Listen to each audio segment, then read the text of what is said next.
All right, let's talk about something I bet a lot of you struggle with. It's this feeling that in a world with a million things you could do, what on earth are you supposed to do? Especially when you're fascinated by like 10 different things at once. This isn't about not having focus, it's about having too much passion. So let's dive into that. Ever feel just paralyzed by all the choices? You're not alone. There's actually a name for this, the scanner's dilemma. It's what happens when you're curious about everything, you see a dozen different futures for yourself, and you want to live all of them. In this explainer, we're going to take apart the anxiety that comes with that feeling and give you a totally new map for your career. This phrase, man, it just perfectly captures that feeling, doesn't it? It's this weird mix of having massive potential, but at the same time, you're totally frustrated because you can't just pick one thing. It really does feel like you're standing in a hallway with 1,000 doors, and you can't open one because you're terrified of all the other ones you'd have to leave closed forever. And, to make it all worse, society has a label for you, dilettante. It's one of those words that just feels like a punch to the gut. It basically means you're just a dabbler, or you lack real focus. And if you've ever felt that sting, you know exactly the kind of anxiety it creates. It makes you feel like your greatest strength, your insane curiosity, is somehow your biggest weakness. Well, today, we're going to completely flip that idea on its head. So to really get why all the standard career advice feels like it was written for someone else, we have to look at the world it was built for. For pretty much the last 100 years, our world has celebrated and rewarded one type of person more than any other, the specialist. And this is that person, the I-shaped person. Think of a single straight line, like the letter I. They are an expert with one deep, deep pillar of knowledge. Like a lawyer who only does one specific type of law, or an engineer who only builds one type of bridge. The path was super clear. Pick your thing, go a mile deep, and you'll be set for life. Okay, this slide really gets to the core of why things are different now. That specialist model worked perfectly in what's called a kind learning environment. Think of a golfer practicing their swing over and over. It's predictable, the rules are clear, you know right away if you hit a good shot. But that's not the world we live in anymore. We live in a wicked environment. It's completely unpredictable, the rules are always changing, and you might not know if you made the right call for months or even years. It's way less like a golf course and way more like being a firefighter running into a burning building. Every single situation is new. And let me be really clear here. This is not about bashing specialists. We absolutely need them. Their deep knowledge is critical. The problem isn't the I-shaped path itself. The problem is when it's treated as the only path. Because when that's the only standard we use to measure success, it makes people like us, people with tons of interests, feel like we're broken, when really our brains are just wired for the world as it is today. So if you want to build a career that actually fits how your brain works, you have to stop thinking about job titles. You have to start thinking in shapes. Let's explore a new way of looking at this. So the total opposite of the specialist is what you could call the dash-shaped person. And honestly, this is the trap a lot of us fall into. We end up knowing a little bit about everything, but nothing really deep. We're a mile wide and an inch deep.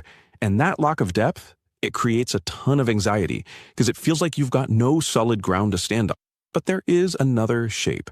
And for people with lots of interests, it's the most powerful one there is. The M-shaped professional, or, the polymath. This is the whole key. It's not about choosing between being deep or being broad. It's about having both. You build a couple of deep pillars of real expertise, and then you connect them with that wide-ranging curiosity you already have. And here's what that looks like in the real world. Just imagine a data scientist who is also a really good storyteller. They don't just crunch the numbers. They can take all that complex data and weave it into a story that a CEO can actually understand and act on. And their other random interests in things like psychology or design, that's what lets them connect with people on a human level. That's the M-shaped power, right there.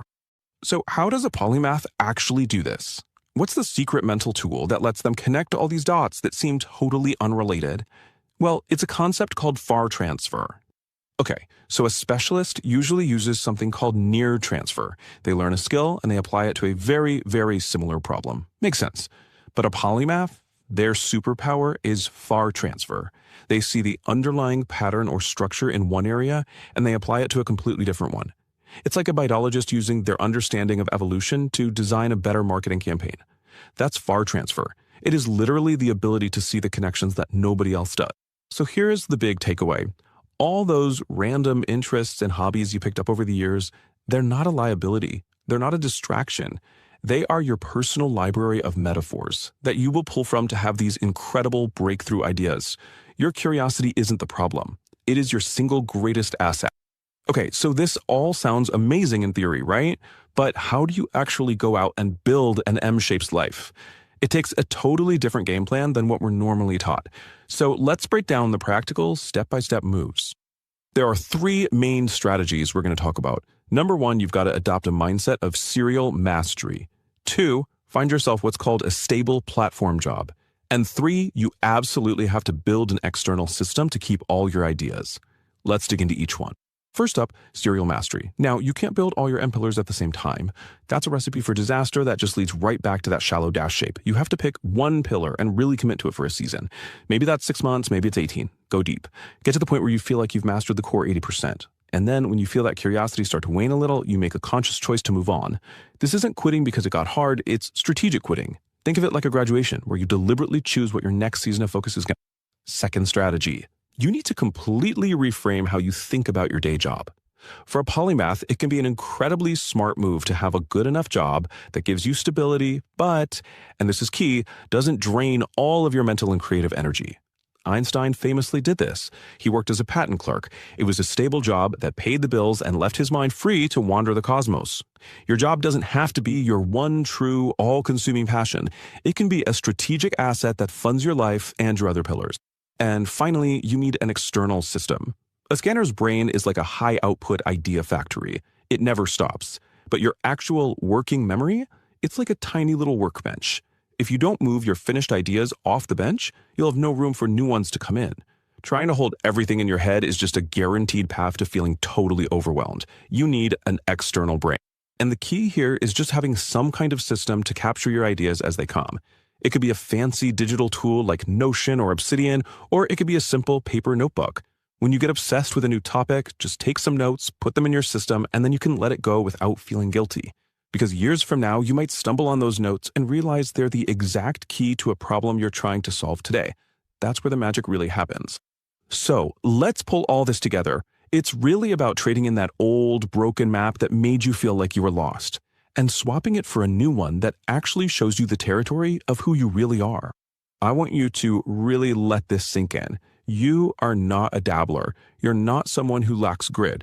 You are a scanner. You are a potential polymath. Your brain wasn't built for that old, predictable world of the specialist. It was built to be a bridge between different worlds of knowledge, to see patterns and connections that no one else can see.